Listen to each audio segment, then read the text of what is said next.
Kamu tidak perlu hebat untuk memulai, tetapi kamu harus memulai untuk menjadi hebat. Zig Ziglar, jika kamu merasa cerita ini bermanfaat, silakan bagikan ke teman-temanmu, supaya lebih banyak yang merasakan manfaatnya. Jangan lupa subscribe, like, dan komen. Langkah pertama yang mengubah segala sesuatu. Di pagi yang cerah itu, mataku terbangun oleh cahaya matahari yang menyinar melalui celah jendela kamar sewaanku di pinggiran kota. Aku meraba telepon genggam di samping bantal, dan layarnya menampilkan angka, pukul 5.30.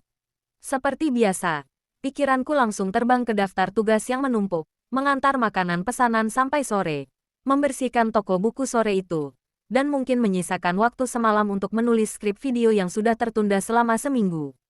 Hidupku seolah-olah berjalan seperti jam yang terus berputar, tanpa jeda, tanpa waktu untuk berhenti dan bertanya, apakah ini semua yang kuinginkan? Aku bernama Rio, seorang pemuda berusia 24 tahun yang meninggalkan kampung halamanku di Jawa Tengah 2 tahun yang lalu dengan harapan besar. Aku ingin menjadi seorang penulis skrip film yang terkenal, membuat cerita yang bisa menyentuh hati banyak orang. Tapi realitas hidup di kota besar tidak sesederhana yang kuduga. Uang tidak pernah cukup, tempat tinggal sempit, dan tekanan untuk bertahan hidup membuat impian itu terasa semakin jauh. Kadang-kadang, ketika aku duduk sendirian di kamar yang gelap setelah seharian bekerja, aku meragukan semua pilihan yang kukerjakan. Apakah aku salah jalan? Apakah impian itu hanyalah omong kosong yang tidak akan pernah terwujud? Hari itu, setelah selesai mengantar makanan pertama, aku berhenti sebentar di warung kopi kecil di sudut jalan. Pemilik warung, Pak Joko, seorang pria berusia sekitar 50 tahun yang selalu tersenyum, mendatangkan segelas kopi hangat padaku. Kenapa wajahmu sekeras batu hari ini, Rio? Tanyanya dengan nada ramah. Aku menghela nafas panjang. Cuma lelah, Pak. Kadang merasa semua usahaku sia-sia saja. Pak Joko tersenyum lagi. Dia mengambil sebuah buku dari rak di samping kasir dan memberikannya padaku. Baca ini, Rio. Mungkin bisa memberi kamu sedikit cahaya. Aku melihat sampul buku itu. Terdapat tulisan, langkah pertama, dengan gambar seorang pria yang sedang melangkah ke atas bukit. Aku mengucapkan terima kasih dan membayar kopi, lalu melanjutkan pekerjaanku. Pada sore hari, setelah selesai membersihkan toko buku, aku duduk di sudut toko dan mulai membaca buku itu.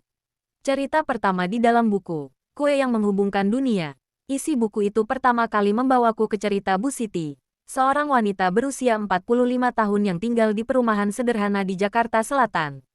5 tahun sebelumnya, suaminya meninggal dunia meninggalkan hutang yang banyak dan 2 anak yang masih sekolah. Bu Siti tidak punya pekerjaan, tidak punya ijazah tinggi, dan tidak punya siapa yang bisa menolong.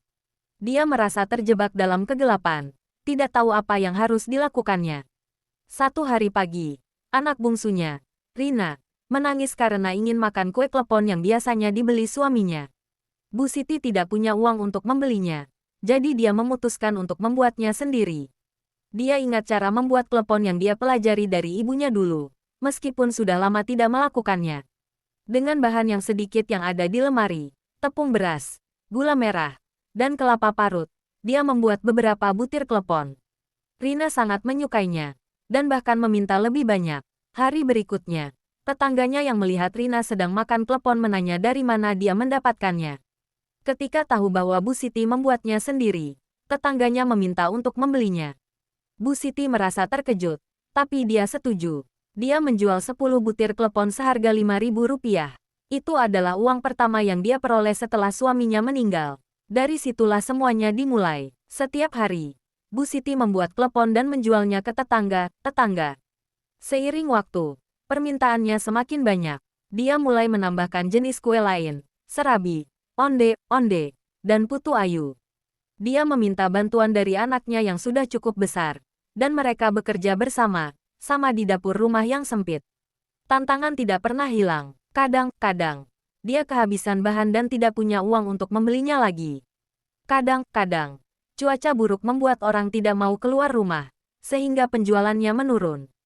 Kadang-kadang, dia merasa lelah dan ingin menyerah, tapi dia selalu ingat wajah anaknya yang menunggu makanan dan pendidikan.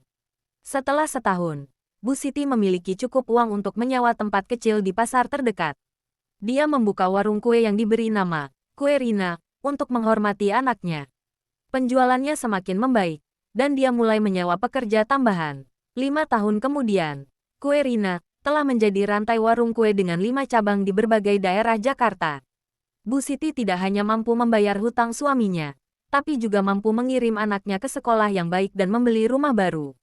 Dalam bukunya, Bu Siti menuliskan, "Aku tidak pernah berpikir bahwa kue klepon yang aku buat untuk anakku akan mengubah hidup kita semua. Tapi itu adalah langkah pertama yang aku ambil.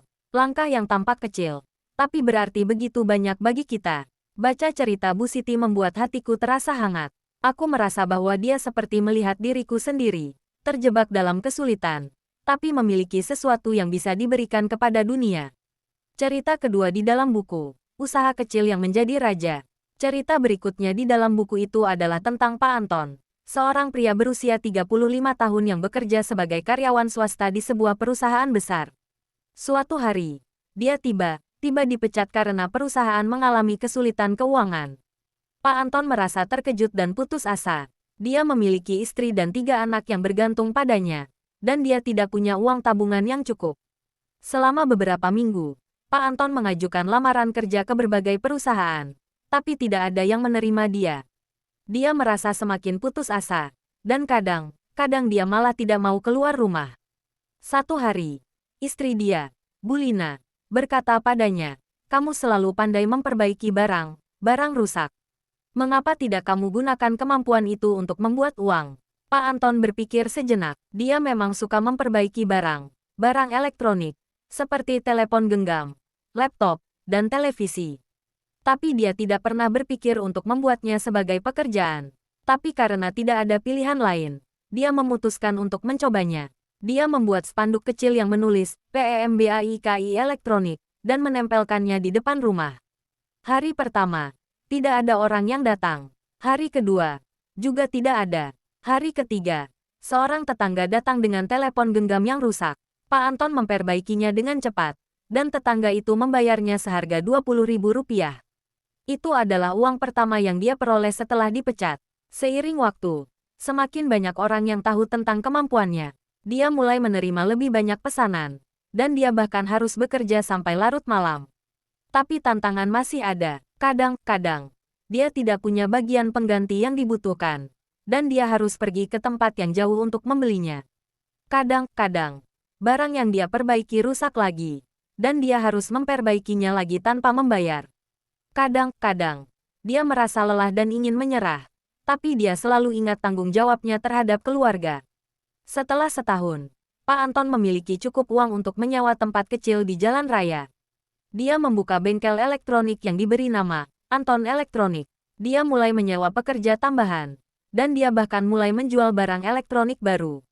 5 tahun kemudian, Anton Elektronik telah menjadi perusahaan yang memiliki lebih dari 50 karyawan dan menjual berbagai jenis barang elektronik, dari telepon genggam sampai peralatan rumah tangga. Pak Anton juga telah membuka cabang di beberapa kota lain di Jawa. Dalam bukunya, Pak Anton menuliskan, "Aku tidak pernah berpikir bahwa kemampuan memperbaiki barang rusak yang aku miliki akan membuatku menjadi pemilik perusahaan. Tapi itu adalah langkah pertama yang aku ambil.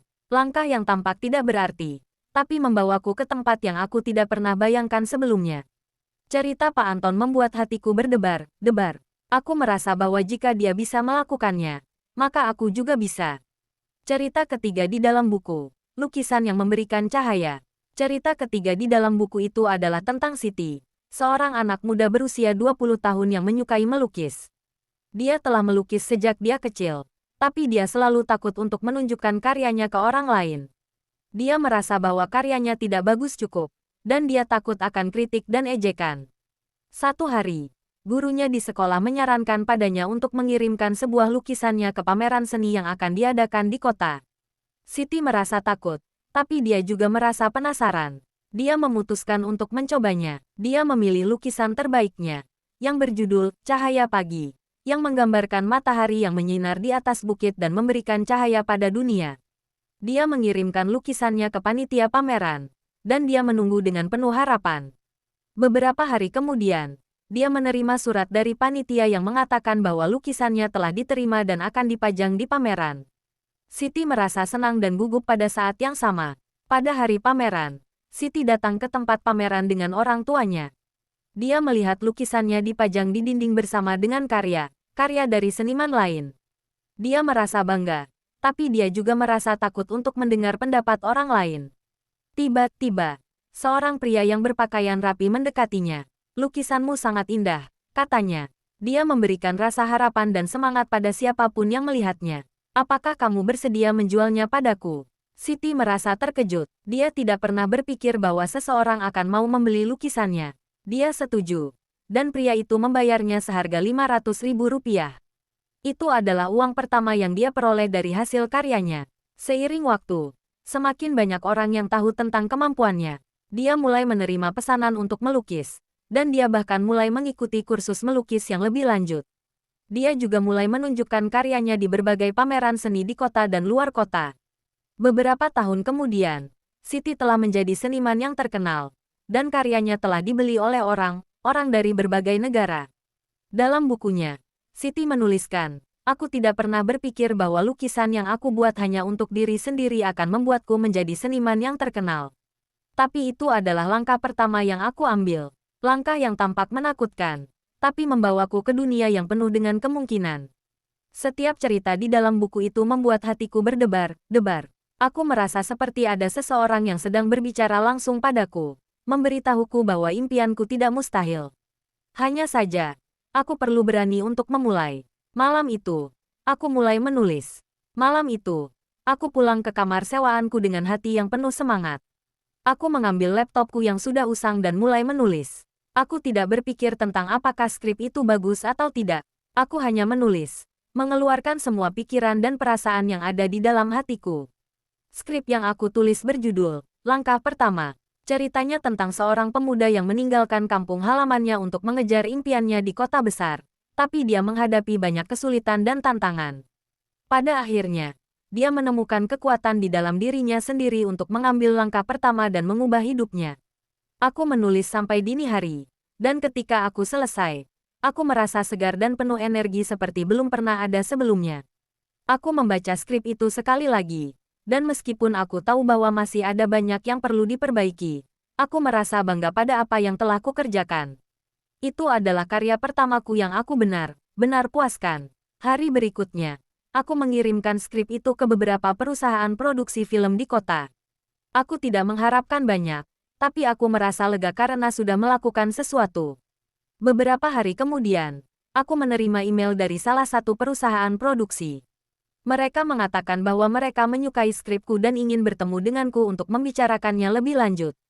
Hatiku terbang ke langit. Aku tidak percaya apa yang kudengar. Semua usahaku, semua kesulitan yang kualami, sepertinya mulai membuahkan hasil. Pada hari janji temu, aku mengenakan baju terbaikku dan pergi ke kantor perusahaan produksi itu. Ketika aku memasuki ruangan rapat, aku melihat beberapa orang yang berpakaian rapi sedang menunggu. Aku merasa gugup, tapi aku juga merasa penuh kepercayaan diri. Aku tahu bahwa ini adalah kesempatanku, dan aku tidak akan membuangnya. Tantangan selama produksi. Kita membicarakan skripku selama beberapa jam. Mereka memberi saran dan masukan, dan aku juga mengemukakan pendapatku. Pada akhirnya, mereka mengatakan bahwa mereka ingin memproduksi skripku. Aku merasa seperti di atas awan. Semua impianku yang sudah lama tertidur seolah-olah tiba-tiba terwujud. Tetapi perjalanan itu tidak berakhir di situ. Ada banyak tantangan yang harus aku hadapi selama proses produksi. Yang pertama adalah masalah anggaran. Perusahaan produksi mengatakan bahwa mereka hanya memiliki anggaran terbatas. Jadi aku harus mengubah beberapa bagian skripku untuk mengurangi biaya. Aku merasa sedih karena harus mengubah cerita yang aku cintai. Tapi aku tahu bahwa itu adalah bagian dari proses. Kemudian ada masalah dengan aktor. Beberapa aktor yang kami incar menolak peran karena jadwal yang sibuk atau alasan lain. Kami harus mencari aktor pengganti, dan itu memakan waktu dan tenaga. Akhirnya, kami menemukan aktor yang cocok, tapi mereka tidak memiliki pengalaman yang banyak. Aku harus bekerja sama dengan sutradara untuk membimbing mereka, dan itu adalah tantangan yang baru. Masalah lain adalah masalah jadwal. Kami harus menyelesaikan produksi dalam waktu yang singkat karena perusahaan produksi ingin menayangkan film itu pada musim ramai. Kami bekerja hari dan malam, dan kadang kami hanya tidur beberapa jam sehari. Aku merasa lelah. Tapi aku tidak mau menyerah. Aku tahu bahwa ini adalah kesempatanku, dan aku harus memberikannya yang terbaik. Pada satu titik, saya bahkan merasa ingin berhenti. Kami menghadapi masalah dengan peralatan perekaman yang rusak, dan itu membuat kami tertinggal jadwal. Aku merasa frustrasi dan putus asa. Aku bertanya, mengapa aku harus mengalami semua ini. Tapi kemudian aku ingat kata Zig Ziglar yang tertera di awal buku itu. Kamu tidak perlu hebat untuk memulai, tetapi kamu harus memulai untuk menjadi hebat. Dan aku juga ingat cerita di dalam buku itu, tentang orang yang tidak menyerah meskipun menghadapi banyak kesulitan. Aku mengambil napas dalam dan memutuskan untuk terus berjuang. Aku bekerja sama dengan tim produksi untuk menemukan solusi untuk masalah yang kami hadapi. Kami menyewa peralatan pengganti, dan kami bekerja lebih keras untuk menutupi waktu yang tertinggal. Akhirnya, kami berhasil menyelesaikan produksi tepat waktu. Pemutaran perdana yang merindukan. Akhirnya, filmku selesai dibuat. Pada hari pemutaran perdana, aku duduk di tengah ruangan bioskop yang penuh dengan orang. Aku melihat filmku yang diputar di layar besar, dan aku merasa air mata ingin keluar. Semua usahaku, semua kesulitan yang kualami, sepertinya sebanding dengan hasil yang kudapatkan. Filmku diterima dengan baik oleh penonton dan kritikus. Beberapa media bahkan menulis ulasan positif tentangnya. Satu ulasan mengatakan, film, langkah pertama, adalah cerita yang menyentuh hati dan penuh semangat. Dia menunjukkan bahwa tidak peduli seberapa sulit hidup kita selalu memiliki kekuatan di dalam diri kita untuk mengambil langkah pertama dan mengubah hidup kita. Setelah pemutaran perdana, banyak orang mendekatinya untuk mengucapkan selamat. Mereka mengatakan bahwa filmku telah memberi mereka harapan dan semangat untuk mengejar impian mereka. Aku merasa senang dan puas, karena aku telah berhasil melakukan apa yang kukasih, membuat cerita yang bisa menyentuh hati. Jika kamu merasa cerita ini bermanfaat, silakan bagikan ke teman-temanmu, supaya lebih banyak yang merasakan manfaatnya. Jangan lupa subscribe, like, dan komen. Nantikan cerita inspiratif lainnya. Terima kasih. Sampai jumpa.